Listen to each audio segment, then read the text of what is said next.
नमस्कार, स्वागत है आपका एसजीआर एजुकेशन पे। ये है पार्ट 3 बिजनेस एनवायरनमेंट और आईबी के एमसीक्यूज हम कर रहे हैं कॉमर्स मैनेजमेंट की एमसीक्यू सीरीज में। जैसे कि मैंने कल आपको कहा था कि मैं आपको टोटल इसमें 8 पार्ट देने वाला हूं और हर पार्ट में हम 5 क्वेश्चन करेंगे। उसके बाद यूनिट चेंज हो जाएगी, तो 40 क्वेश्चंस कवर होने के बाद आईबी और बीई के आपकी यूनिट चेंज कर देंगे हम लोग। और आप लोग ऐसे ही प्रैक्टिस करते रहिए, वीडियो को लाइक करिए ताकि ज़्यादा लोगों की फीड में जाए और हम इसे ज़्यादा से ज़्यादा बना सकें आप लोगों के लिए। और शेयर करिए अगर आप किसी कॉमर्स के बच्चे को जानते हैं।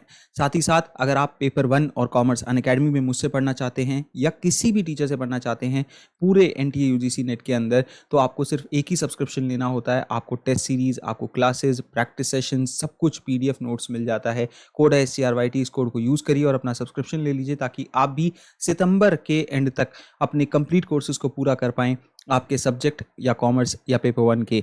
और साथ ही साथ उसके बाद रिवीजन शुरू हो जाएगी तो वो कोर्सेज भी आपको मिल जाएंगे। यहाँ पे एक चीज़ जो है, पहला क्वेश्चन में हम लोग देखेंगे कि agency theory of corporate governance जो है, इनमें से कौन सी स्टेटमेंट जो है वो रेलिवेंट है। Governance approach is materialistic, managers are motivated by principal objectives, interest of the managers and principals converge. तो देखिए यहाँ पे बिहेवियर पैटर्न ऑपर्चुनिटिक या owners attitude is to always avoid risk. देखो, एजेंसी थ्योरी रिलेशनशिप बताती है principals मतलब shareholder of the company के बीच में और एजेंट के। जो एजेंट होते हैं वो डायरेक्टर्स होते हैं, हमेशा याद रखिएगा। और प्रिंसिपल्स मतलब जो शेयर होल्डर्स होते हैं, और इन्हीं की आपस में क्या रिलेशनशिप है, इसको एजेंसी थ्योरी डिफाइन करती है। तो जो सबसे पहले रेलिवेंट पॉइंट आता है वो आता है कि गवर्नेंस अप्रोच मटेरियलिस्टिक है। उसके बाद जो सबसे इंपॉर्टेंट पॉइंट आता है कि बिहेवियर पैटर्न अपॉर्चुनिस्टिक है। और साथ ही साथ ओनर का एटीट्यूड हमेशा ही रहता है कि वो रिस्क को अवॉइड करे। तो करेक्ट ऑप्शन होगा 4। प्लीज़ यहाँ पे आप लोग अपना शेयर करा करिए स्कोर, ताकि पता लगता रहे कि किस लेवल पे हैं आप अभी, कि 5 में से 5 आ रहे हैं, 5 में से 4 आ रहे हैं। और साथ ही साथ पेपर 1 वाले लोग, मैं ये कहना चाहूँगा कि अभी सीरीज़ नहीं आ रही है पेपर 1 की, तो पेपर 1 की धीरे धीरे मैं कोशिश करूँगा कि 5 क्वेश्चन रोज चैनल पे पेपर 1 के आएँ और 5 कॉमर्स के आएँ। इसकी कोशिश भी चल रही है। देखिए, एजेंसी थ्योरी की कुछ प्रॉब्लम्स भी होती है कि कंट्रोल ऑफ मैनेजमेंट ना पॉसिबल नहीं हो पाता और ना ही ज़रूरी होता है। मैनेजमेंट ना सॉरी, मैनेजमेंट एक्ट करता है ऑप्टिमाइज करने के लिए पर्सनल पे ऑफ्स को, एग्जीक्यूटिव्स एक्ट करते हैं प्रोटेक्ट करने के लिए स्टेटस को, और इन्फॉर्मेशन ना ज़्यादातर असिमेट्री होती है, इन्फॉर्मेशन पूरी नहीं मिलती, तो ये प्रॉब्लम्स आती है।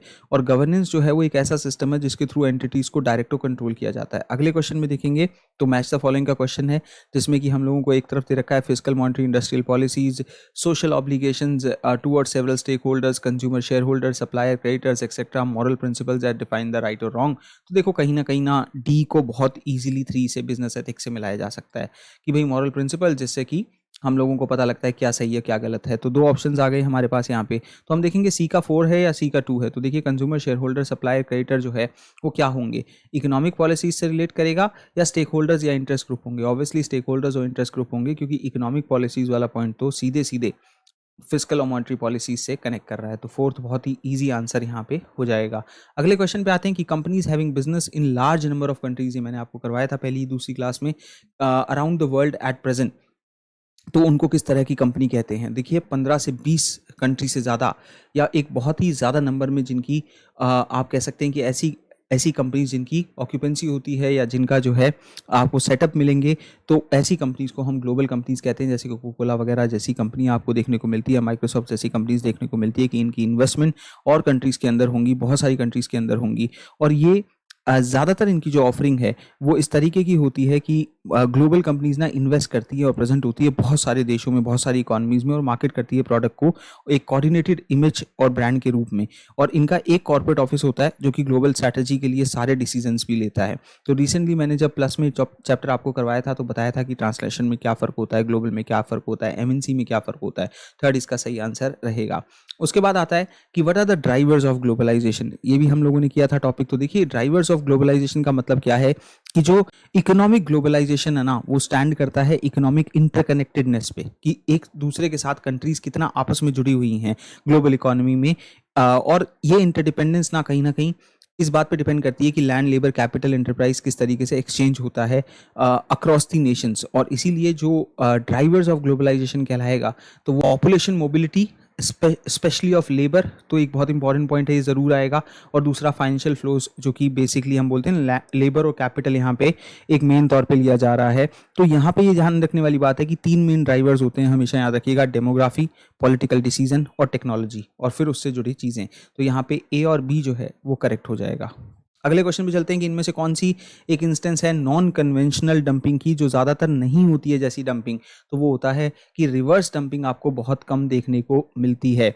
इसका रीज़न क्या है मैं समझाता हूँ कि डंपिंग एक ऐसी टर्म है इंटरनेशनल ट्रेड में कि जहाँ पे एक पर्टिकुलर कंट्री दूसरे देश में वो सामान भेज देती है जो इसके यहाँ पे नहीं बिकता या बहुत ही लो क्वालिटी का सामान होता है और बहुत ही कम दामों में बेच देती है, उसे डंपिंग करना कहते हैं। कि एक लोअर प्राइस पे और एक ऐसा मार्केट, ओवरसीज मार्केट के अंदर सामान भेजना जो क्वालिटी वाइज भी नहीं अच्छा होता। तो जो स्पोरेडिक डंपिंग होती है ना, होती है कि ऐसी कि आपने ना बहुत एक्सेस बना लिया किसी चीज़ का, तो बाकी आपने किसी ऐसे देश में जो है डंप कर दिया, ऐसे देश में बेच दिया। तो एशियन फार्मर्स क्या करते हैं, स्मॉल चिकन्स को सी में डंप कर देते हैं फिर।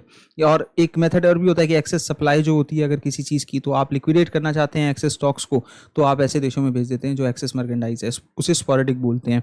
फिर होती है प्रेडेटरी मतलब इंटरमिटेंट डंपिंग। तो स्पोरेडिक डंपिंग तो ओकेजनल होती है, लेकिन प्रेडेटरी डंपिंग ऐसी होती है जो कि परमानेंट नेचर की होती है। हाँ, उसमें क्या होता है मैं आपको समझाता हूँ कि सेल करते हो आप एक लॉस पे ताकि आपको एक्सेस ऑफ मार्केट मिल जाए और आप कंपटीशन को कंप्लीटली एलिमिनेट ही कर दो। ये एक मोनोपोली पोजीशन जैसा बनाना होता है प्रेडेटरी डंपिंग। फिर होता है परसिस्टेंट डंपिंग की आप लंबे समय से, जैसे चाइना लाइक्रा की करता है यहाँ पे, most permanent type of dumping करता है, उसको परसिस्टेंट डंपिंग कहते हैं। कंसिस्टेंट सेलिंग करता है लोअर प्राइस पे और डोमेस्टिक मार्केट को बहुत नुकसान पहुंचाता है। बाकी रिवर्स डंपिंग एक ऐसी चीज है कि जो ओवरसीज मार्केट में होती है जहां पे डिमांड ना लेस इलास्टिक होगी किसी चीज की, तो ऐसे मार्केट ना टॉलरेट कर सकते हैं एक हायर प्राइस को लंबे समय तक। तो डंपिंग जो है वो की जाती है मैन्युफैक्चरर्स की होम मार्केट के द्वारा selling locally at a lower price. तो रिवर्स डंपिंग एक ऐसा फिनोमेना समझ लीजिए जो कि एक नॉन कन्वेंशनल डंपिंग है जो बहुत रेयर होता है। टेलीग्राम चैनल हमारा ज्वाइन कर लीजिए, SGR कॉमर्स वाला ग्रुप है, और चैनल को सब्सक्राइब करिए ताकि हम ऐसी ही सीरीज आपके लिए यहाँ पे लाएं। और पेपर 1 वाली वीडियोस भी बहुत जल्द वापस आने वाली है। शुक्रिया, धन्यवाद, अपना ख्याल रखिए।